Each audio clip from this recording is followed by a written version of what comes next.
Welcome to the Wealth Bridge Podcast. I'm your host, Tyrone Harvey, and I'm here to guide you on a transformative journey bridging the gap between your current financial status and your wealth goals. Together, let's navigate the paths of prosperity and financial well-being. Get ready to embark on this enriching adventure with me right here on the Wealth Bridge Podcast. Hey everyone, welcome back to the Wealth Bridge Podcast. I'm your host, Tyrone, and I'm really excited about today's episode where we're going to be talking a little bit about retirement planning and a strategy that is many times overlooked by lots of traditional financial planning out there. So there's a big difference in the accumulation phase of retirement and the distribution phase. Okay, those are two very different strategies, and you have to have a different set of skills to be able to tell your clients exactly what they need to do to be successful in those different areas of their entire financial picture. So those are different stages of the whole retirement planning. And today it's really going to be based on the distribution phase. But to do this properly, you're actually going to have to plan for this while you're in your accumulation phase. So what I'm going to be talking about today is the volatility buffer. So how do we create a buffer in, let's say, for example, we're going to talk about your 401k, your 403b, 457, Roth IRA, any market account. Okay. So you could theoretically in your 401k, your 403b, 457, you've got a contribution limit as of 2024 of $23,000 a year. Okay. So let's just say you are maxing that out. You're a high earner. You're maxing out your 401k or other qualified plan. And let's say you're even doing a Roth IRA. As of 2024, you can put in $7,000 into your Roth IRA. Okay. So now you're at $37,000 that you're putting in. I'm sorry, $30,000 that you're putting into your retirement accounts. Okay. So what I'm proposing today is, what if we created a buffer in those accounts? So instead of putting all of your eggs into one basket, what you're going to do is you're going to further diversify your strategy so you can increase your likelihood of success in retirement. Okay. So what does that look like? If you've been investing in the stock market for any period of time, you know that the stock market has ups and it has downs. All right. So what I'm going to propose to you is, are you planning on stopping your retirement income when the stock market goes down or the years preceding a down year in the stock market? Or would you still like to take your retirement income so you can enjoy everything that you've worked so hard for 20, 30, 40, 50 years of working? I would imagine most of you are going to say that, Tyrone, I actually wanted to continue to take my income. So there lies the problem. So let's take a look at some numbers, and I want to kind of lay out to you the problem, and then let's try to look at what are some possible solutions that you could do to make sure that you have a successful retirement. Okay. So if you're watching the video or if you're just listening to this while you're driving or something like that, I'm going to do my best to really lay out the numbers for you, because this is super important to understand. So if you're listening to this the first time, you don't have the ability to see the visuals, you might want to go back and watch this again. This is that important. So this is just assuming that, this is hypothetical numbers, but these numbers have occurred, and this situation probably did happen to some people. So we're just assuming here, and you got a 65-year-old retiree, and they've accumulated $1 million in their 401k. They've reached the pinnacle. They have made it. They are ready to retire. And this is in 1997. The stock market's been doing fantastic. Everything's going well. And, they've seen some gains in their first couple years of retirement. Everything is going in the right direction. So by the time they're 3 years into retirement, they've been pulling a modest $75,000 a year from their $1 million retirement account. So now they're 67, and they've got $1.6 million in their retirement account. $1.6 million in that retirement account at that time. And They turn 68, they pull that same $75,000 a year again. But in that year, the stock market took a turn. It was actually a 10% loss in the stock market that year. So they removed $75,000. They removed $75,000 from their retirement account. Their account balance went from 1.6 million to $1.4 million. Okay. So we had a compounding risk to the retirement that occurred.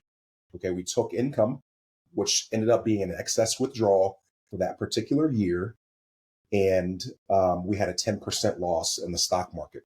So that reduced that account value by 200, almost 200. Okay. When you see that on paper, when your account value gets reduced, especially when you're in distribution phase now, you're in your distribution phase where, you want your income, you want to enjoy retirement, but yet you're still in the stock market. You have all of your eggs in one basket. All right, let's go to the next year. Now, this retiree turns 69 years old. That account balance starts at 1.4 million, just where we ended at. They take their $75,000 retirement income, and the stock market takes another loss, 13% that year. This is that 2000, 2001, 2002 timeframe. Okay, there's 3 losing years in a row. We end that year at 1.1 million. So we start the year at 1.4 million in your 401k, and then you end the year in 1.1 million, but you only withdrew $75,000. That's a lot of money to lose in retirement. That's a lot of money to lose in the accumulation phase, to be honest with you. Okay, let's look. There's one more year of losses. Turn 70. Just picture this as you. You've worked all your life for this, and this is your money. You've got 1.1 million where you start your 70th year. You take your $75,000 retirement income, and then there's a 23% loss. You go from $1.1 million all the way down to $830,000 is what you're left with. You're 70 years old. Let's say you got 20 more years to live, maybe longer. With medical advances, longevity is another risk. We're not even getting into that on this podcast. But now you're down to $830,000 in your account balance. Okay. Now, if you look, we're just going to fast forward. We don't need to go year by year. There's another large losing year. This is 2008. There's 38% loss in 2008. And now you're 76 years old, 11 years into retirement, and you've got $500,000 to get you through the rest of your retirement. That's it. $500,000. By the time you're 85, you've been taking that $75,000 a year after year, compounded with gains and losses in the stock market. When you're 85, there's $255,000 from your all-time high of 1.6 million when you were 4 years into your retirement. Only 255 left. Okay. What's the solution to that? Let's think about this. Instead of maxing out our 401k, what if we looked at true financial planning and we looked at the entire picture to mitigate the risks that we know are present in retirement? If you're going to be retired for any period of time, you have got to understand that the stock market is not going to have winning years every single year. It's just not going to happen. It's just not going to happen. And any financial planner, any financial advisor that sits in front of you and tells you that the stock market's going to have winning years every single year, and they make no plans for you to have a volatility buffer in your retirement plan, you need to find a new money person. Okay, so what's the solution? Let's take a look at what those numbers would look like if we had somewhere else to take retirement income from that was outside of the stock market. Okay, we have this same illustration.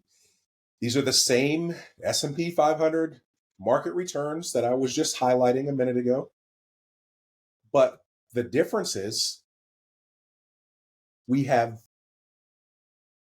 foregone removing money from our retirement account in the year after the first losing year and going forward, since we had multiple losing years until we have a year where we end with a gain. So in this hypothetical retiree, their 69th year, 70th year, and 71st year, what we've done is we've not taken any withdrawal. That $75,000 withdrawal has not happened. Okay. So what we've done is we've created a buffer here. And by not taking the $75,000 withdrawals, this has allowed the retirement account to actually recover faster. Okay. So going forward, we go back to taking our $75,000 withdrawals in the 72nd year when the retiree 73, 74, 75, 76. And then we can see on 77, we had a big losing year. And what we did is we cut the retirement income in half. It was a single year of losses, cut the retirement income in half, again, to allow the account to recover. And the other half of that 75,000 is coming from a volatility buffer. Okay. You might ask, Tyrone, what are you talking about? Where else am I going to get retirement income from? I'm getting there. I'm getting there. Hold your horses.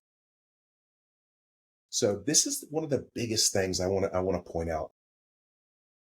In the previous slide here, I'm going to go back one. Look,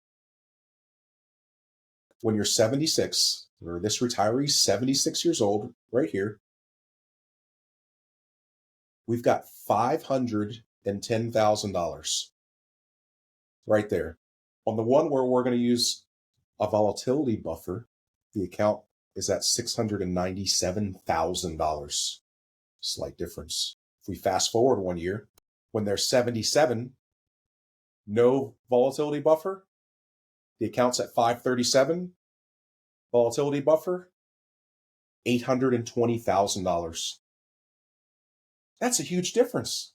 What would you feel more comfortable with as a 77-year-old retiree, not bringing in any additional income, and you've stockpiled your money into your 401k, 403b, Roth IRA, whatever it is, whatever stock market account we're talking about? What would you feel more comfortable with? An account value at 820 or low 500s?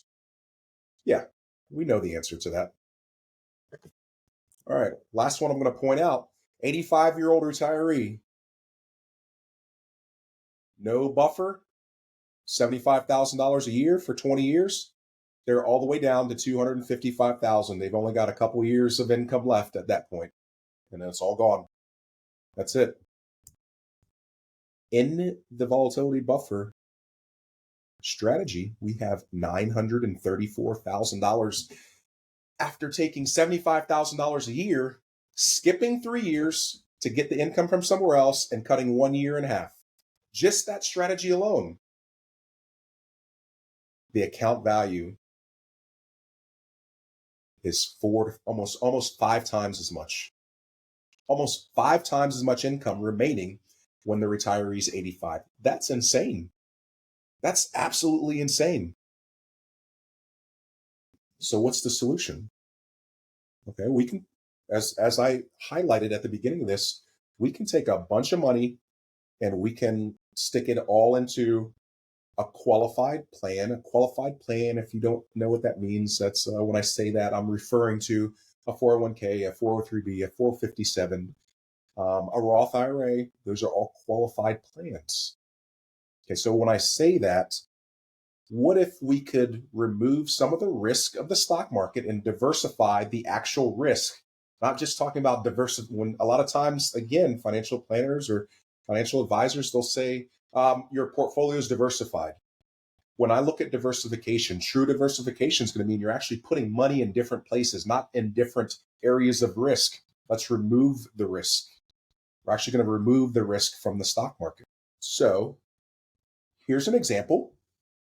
And instead of putting $30,000 a year, say you're maxing out your Roth and your 401k, instead of putting $30,000 a year into a stock market account, what if we used an infinite banking policy? What is an infinite banking policy? It's a cash value life insurance policy, and that allows you to stockpile cash, and it will give you tax deferred growth and it will allow you tax-free access using the loan feature inside of this cash value life insurance policy. So what if we put $5,000 a year, so instead of maxing out your 401k and maxing out the Roth, what if you just peeled a little bit of it back so you can diversify the actual risk? And we put $5,000 a year into this for 20 years. And then from there, you put in what's called a base premium. Okay. And this would be more for legacy planning. Okay.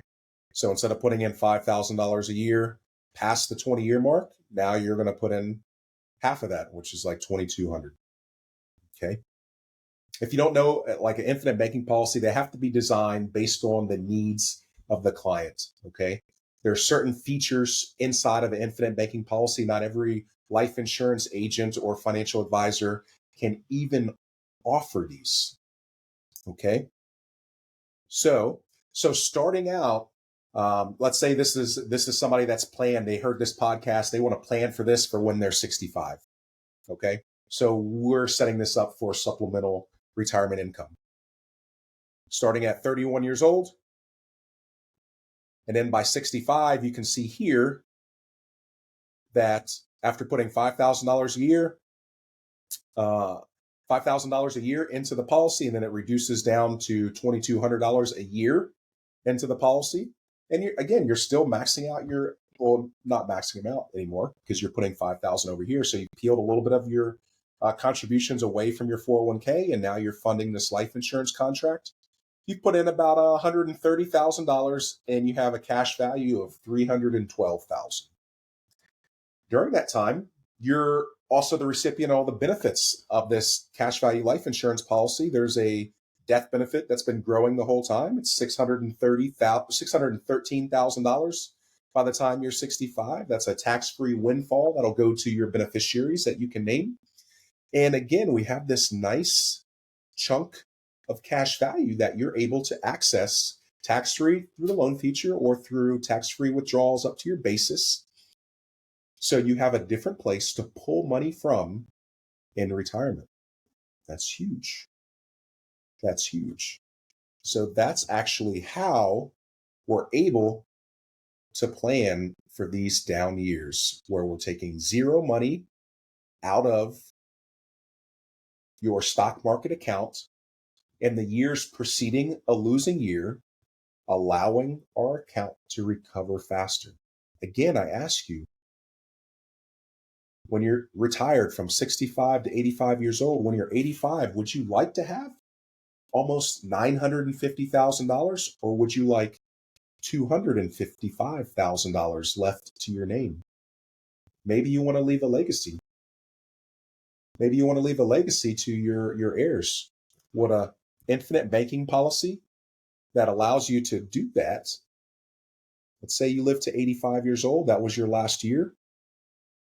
Yeah, you had taken, if you do the math, you had removed $225,000 plus the $32,000 the year we took half of the income from here. So for those 4 years, we needed a volatility buffer. You had removed a total of $257,000 from this infinite banking policy here. So we could do some simple math. The numbers are not exact. This is an estimate. But you've got a cash value that remains inside of this at $487,000 at 85 years old. You got $487,000 in your life insurance contract and $930 some in your qualified plan just by utilizing this strategy. Okay, you still got way over $1 million 20 years into retirement. Okay, that is huge. That is huge. And let's just say, 85 was your last year on this earth. And you can see the death benefit is at $918,000. And we removed about $250,000 in withdrawals. So that is going to reduce the death benefit at that point. You got a death benefit that's going to be left to your beneficiaries of $600. That's huge. That's absolutely huge. I don't know about you, but when I look at math like that and I look at simple strategies that are many times overlooked because there's so much focus on the biggest nest egg possible. And the truth is, it's not about the biggest nest egg. It's really about the highest retirement income possible. The nest egg is just a piece of paper. It's numbers on a piece of paper if you can't actually use it till its full potential. So once you start diving into strategies like this to plan for retirement, you should see little light bulbs going off. So when you're talking to somebody and you're getting help from a financial planner or financial advisor, and they are just providing you information and they're providing you guidance, but they're not providing you real strategies that have real tangible results, you need to ask yourself some questions. What are you paying for?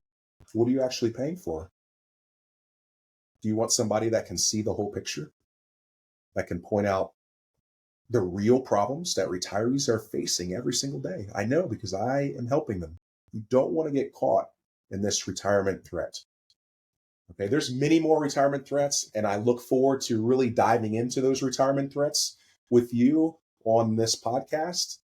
I hope you got a lot of value from this, and I would be honored if you would share this podcast so people can hear the benefits of the volatility buffer strategy using an infinite banking policy. It's got a ton of value in it, and I would hope that you would see it fit to share that with somebody that you or your family members or somebody that you love, because they need to hear about this so they can truly diversify their retirement strategy. And if you would like to get some direct information from me and I can look over your current situation, I would be honored if you would give me the opportunity to do that.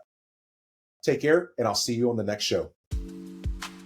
Thank you for tuning in to the Wealth Bridge podcast. If you would like more information for your specific financial situation, please reach out to me at Tyrone@wealth-bridgefinancial.com. I look forward to speaking with you.